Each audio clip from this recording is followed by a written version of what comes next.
ক্যাসিমিরোর বুড়ো হারের ভেলকির সাথে এস্তেভাওয়ের দারুণ এক গোলে সেনেগালকে 2 গোলে হারিয়ে প্রতিশোধ নিল ব্রাজিল। শনিবার বাংলাদেশ সময় রাত 10টায় সেনেগালের মুখোমুখি হয় ব্রাজিল। শেষবার মুখোমুখি লড়াইয়ে ব্রাজিলকে হারায় সেনেগাল। তাই ফ্রেন্ডলি হওয়ার পরও এই ম্যাচ গুরুত্বপূর্ণ ছিল সিলেসাওদের জন্য। মার্কুইনেসের নেতৃত্বে 4-2-3-1 ফরমেশনে ভিনিসিয়াস জুনিয়রকে সেন্টার ফরওয়ার্ড হিসেবে রেখে দল সাজান আনচেলত্তি। এই ম্যাচে ভাগ্যের জোরে হিউমিলিয়েশনের শিকার হয়নি সেনেগাল।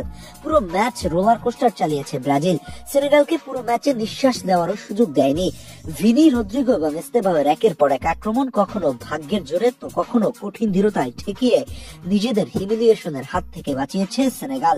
ম্যাচের শুরুর 4 মিনিটের মাথায় দারুণ একটা সুযোগ পায় ব্রাজিল। ভিনির তৈরি করা বিগ চান্স এস্তেভাও শুট নিতে ব্যর্থ হলে ফিরতি বলে জোরালো শট নেয় ম্যাথিউস কুনহা, কিন্তু ভাগ্য সহায় না থাকায় গোলবারে লেগে গোল মিস হয়। ম্যাচের 9 মিনিটে ক্যাসিমিরোর বাড়ানো বল নিয়ে কাট করে ডিফেন্সে ঢুকে যান ভিনিসিয়াস জুনিয়র, কিন্তু তার দুর্দান্ত শট ঠেকিয়ে দেন মেন্ডি। আক্রমণের ধারা বজায় রেখে ম্যাচের 17তম মিনিটে আবারও গোলের জন্য দারুণ একটা চান্স ক্রিয়েট করে ব্রাজিল, কিন্তু ব্রুনো গুইমেরেসের পাঠানো বল থেকে গোল করতে ব্যর্থ হন ম্যাথিউস কুনহা। ভাগ্যের কাছে হেরে গোলবারে লেগে গোল বঞ্চিত হন আবারও।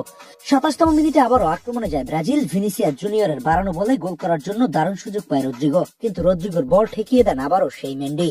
28তম মিনিটে আবারও দারুণ সুযোগ তৈরি করে ব্রাজিল। এবার আর কোনো ভুল নয়, ক্যাসিমিরোর ডিফ্লেক্ট হওয়া বলে জালে জড়ান তরুণ তুর্কি এস্তেভাও উইলিয়ান।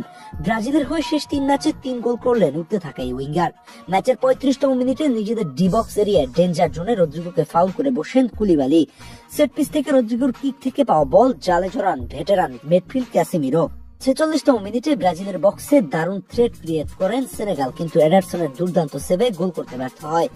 দ্বিতীয়ার্ধের 51তম মিনিটে গোল করার জন্য দারুণ সুযোগ পায় সেনেগাল। এডারসনের মিস পজিশন থেকে গোল করার সুযোগ পেয়ে ব্যর্থ হয় সেনেগাল। 70তম মিনিটে আবারও গোলের জন্য দারুণ সুযোগ তৈরি করে ভিনিসিয়াস জুনিয়র, কিন্তু আর্সেনাল ফুলব্যাকদের ধীরতায় বল এস্তেভাওয়ের কাছে পৌঁছাতে পারেনি ভিনিসিয়াস।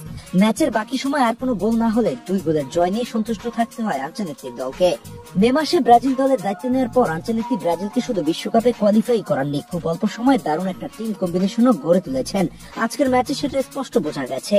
তার সবচেয়ে বড় সিদ্ধান্ত ছিল ক্যাসিমিরোকে দলে ফিরিয়ে আনা। এখন প্রতিনিয়ত মাঠে নেমেই প্রতিদান দিচ্ছেন। এছাড়া আজকের ম্যাচে গোল অ্যাসিস্ট না করেও আলাদা নজর করেছেন Matheus Cunha. Attack build up করতে এবং ডিফেন্সিভলি বেশ ইমপ্রেসিভ পারফরমেন্স দিয়েছেন। সব মিলিয়ে তরুণ অভিজ্ঞ খেলোয়াড়দের নিয়ে ব্রাজিল এখন বেশ গোছানো। বড় কোনো ইনজুরি না হলে আর যদি দল এমনই খেলতে থাকে, তবে 2026 বিশ্বকাপে আনচেলত্তির ব্রাজিল যে চমক দেখাতে পারে তার একটা স্পষ্ট ইঙ্গিত আজকের ম্যাচেই দিয়ে দিল। অনেকদিন পর ব্রাজিলকে এমন নান্দনিক প্রাণবন্ত ফুটবল খেলতে দেখা সত্যিই উপভোগ্য।